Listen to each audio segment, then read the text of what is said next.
Jadi masalahnya itu yang muncul ya ketika ya satu ataupun dua posisi dengan ya gaji tinggi ya teman-teman ya di suatu perusahaan global gitu kan, itu tuh digunakan sebagai materi pemasarannya gitu loh, di situ ilusinya gitu ya.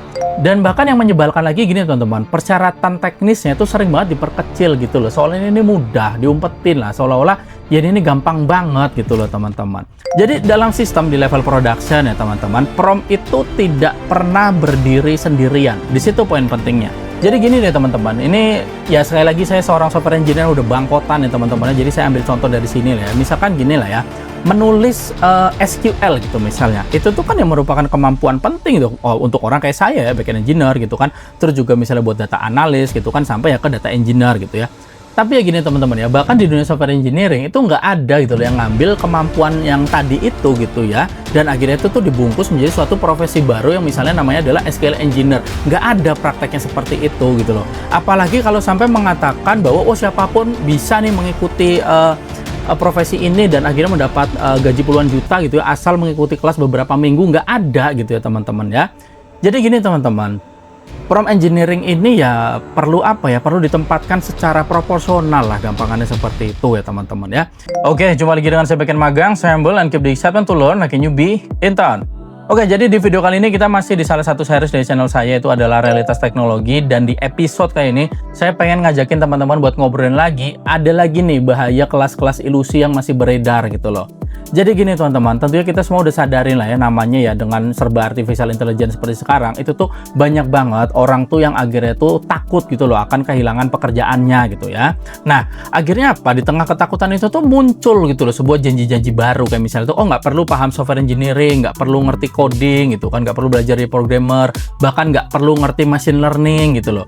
Cukup ya belajar aja menyusun sebuah prompt yang nantinya itu serta-merta seolah bisa langsung masuk suatu profesi yang namanya itu adalah prompt engineer, yang akhirnya juga di situ disebut kalau gajinya sangat tinggi gitu loh. Tapi gini teman-teman, sebelum akhirnya teman-teman tuh ngebeli kelas itu gitu ya, ya tentunya ada pertanyaan yang sebenarnya itu cukup jarang dibicarakan, itu adalah ya profesinya beneran ada gitu kan, tapi yang jadi masalah lowongan yang tersedia itu banyak nggak, atau malah banyakan kelasnya aja gitu loh. Jadi itu yang bakal kita bahas, dan gimana pembahasannya, simak video sampai habis, dan biar gak banyak cincong, kita langsung aja let's get it on. Please like, share, comment, and subscribe.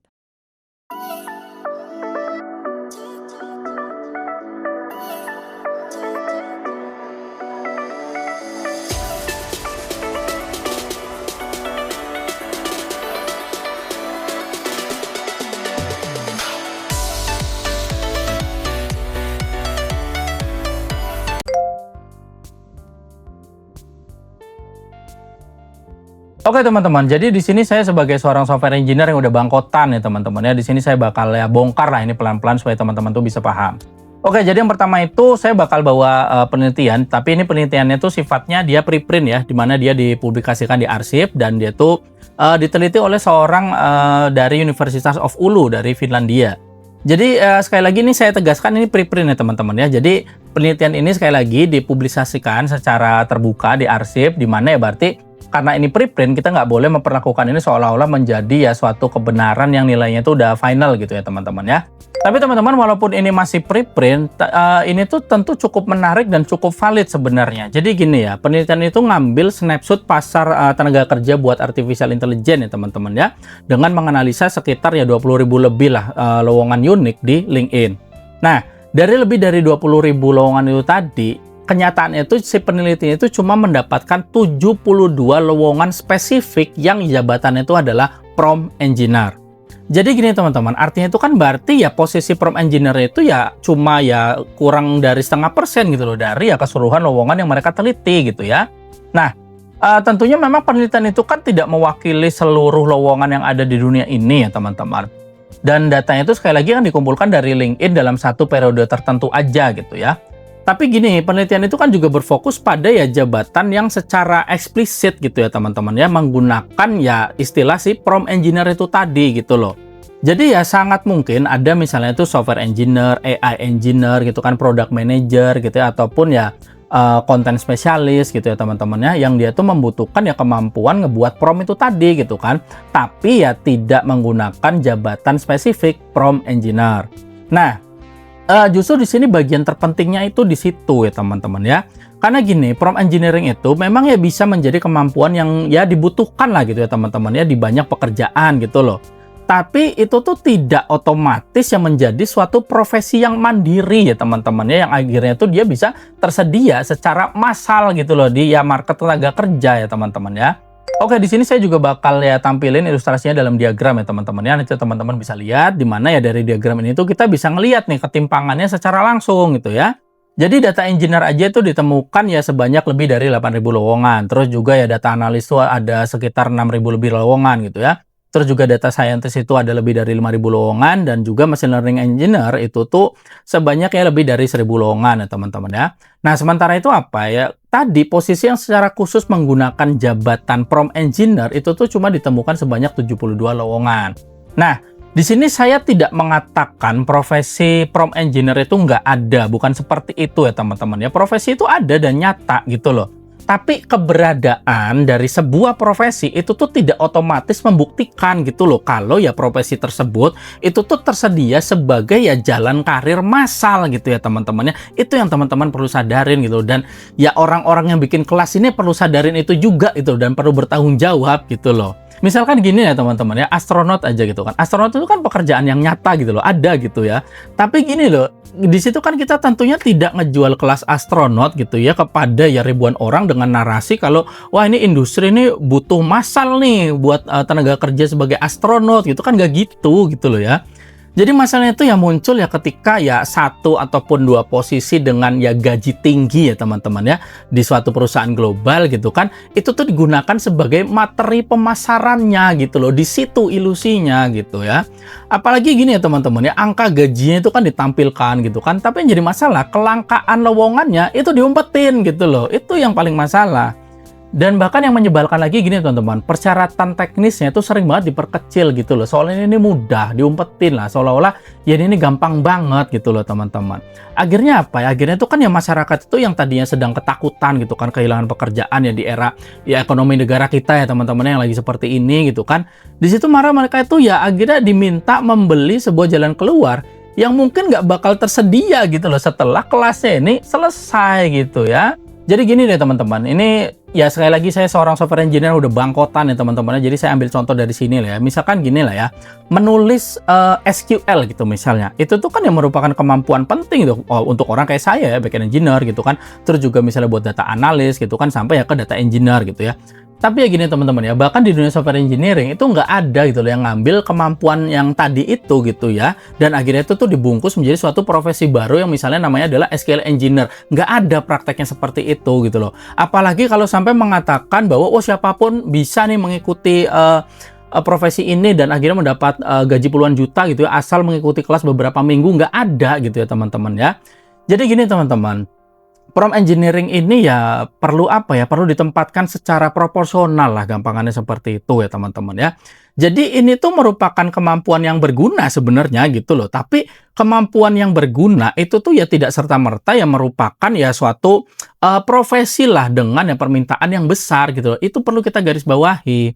Jadi ya sekali lagi janganlah kasih ilusi ke masyarakat gitu yang sedang panik dengan ekonomi seperti ini tuh kan. Jadi ya stop tipu-tipu lah dengan bikin kelas-kelas yang cuma ilusi gitu loh ya. Jadi gini teman-teman, ya profesi prompt engineer itu ya memang ada gitu, ada kok memang ada gitu kan. Tapi menjual profesi yang sangat langka gitu ya sebagai jalan karir massal, ya itu tuh bukan edukasi namanya gitu ya. Itu ya sekedar ya pemasaran yang sengaja menyembunyikan denominatornya aja gitu loh.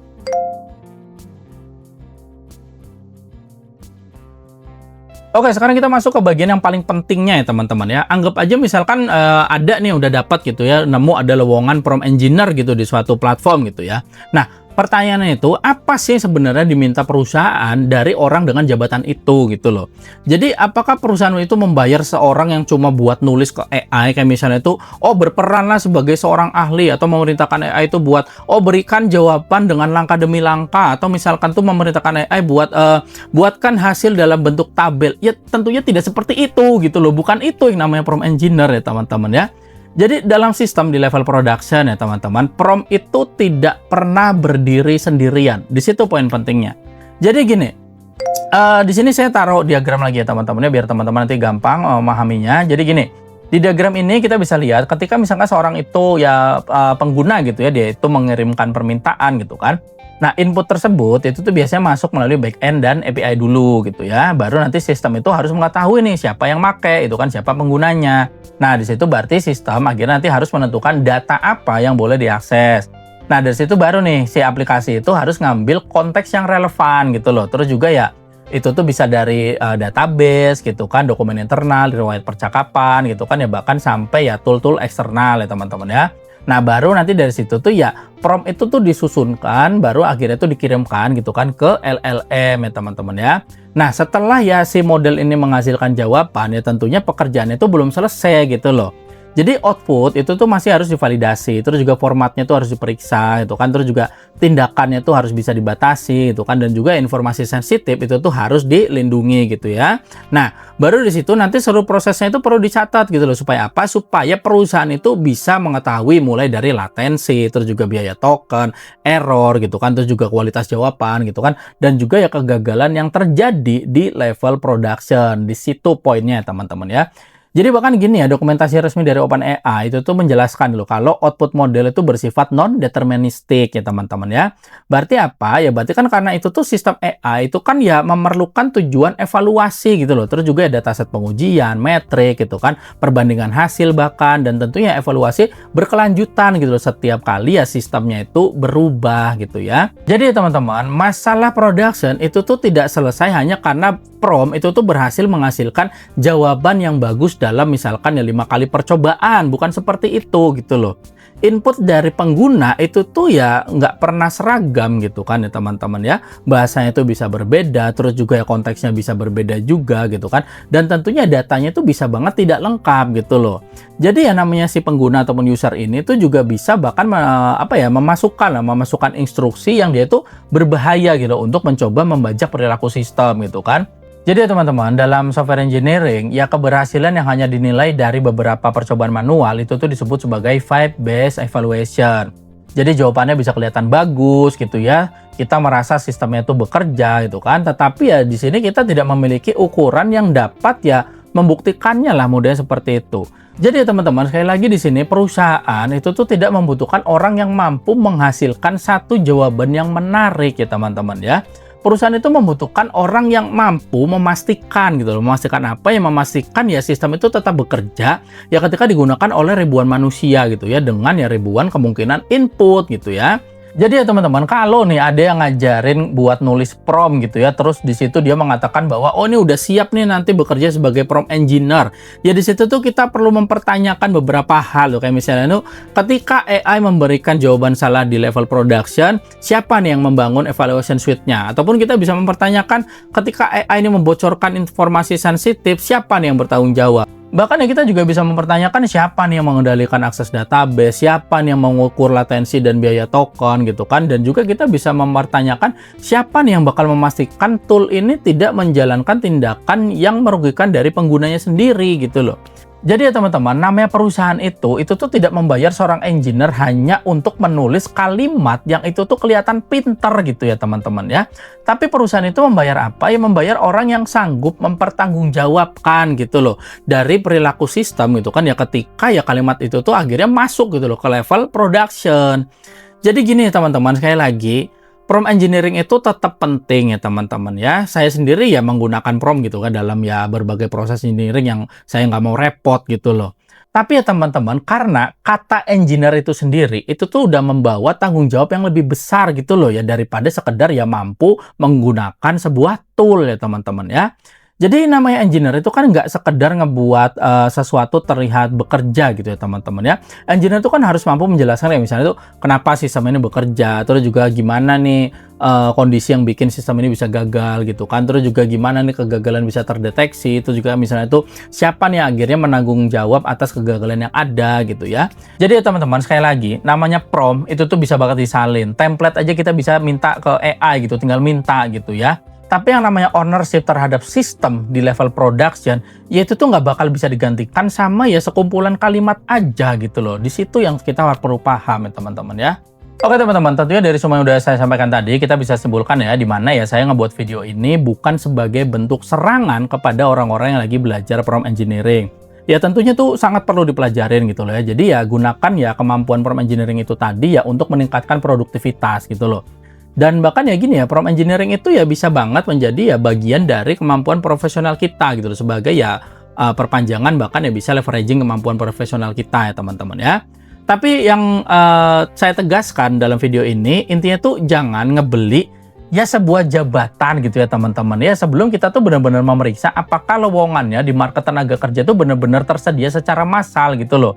Dan ya jangan percaya gitu ya kepada angka gaji tanpa ya sekali lagi ngelihat jumlah lowongannya tuh banyak apa enggak.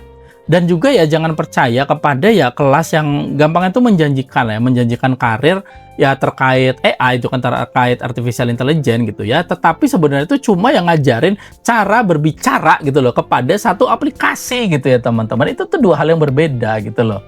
Dan tentunya juga buat yang para ya jual-jual kelas ilusi gitu kan ya, di tengah masyarakat kita yang lagi takut kehilangan pekerjaan gitu kan. Ya tolonglah kalau misalnya mau bikin kelas itu justru ya bikinlah yang seharusnya itu ngebantu untuk mengurangi ketidakpastian karir gitu loh ya. Bukan ya justru ya memonetize ya ketakutan masyarakat itu tadi dengan menjual ya jalan pintas yang bahkan pasarnya aja itu belum terbentuk secara massal gitu loh. Karena gini teman-teman ya, ketika sebuah profesi itu dijual jauh lebih cepat ya daripada industri ini menciptakan ya pekerjaannya, kita tuh perlu mempertanyakan gitu loh. Ini yang lagi dijual ini benar-benar sebuah kesempatan karir atau sekedar ketakutan kita sendiri yang mereka monetize gitu loh ya. Jadi sekali lagi selamat datang di Realitas Teknologi. Oke, jadi ini aja yang saya sampaikan pada video kali ini. Saya harap ini bisa bermanfaat buat teman-teman semua. Thank you for watching dan salam backend magang.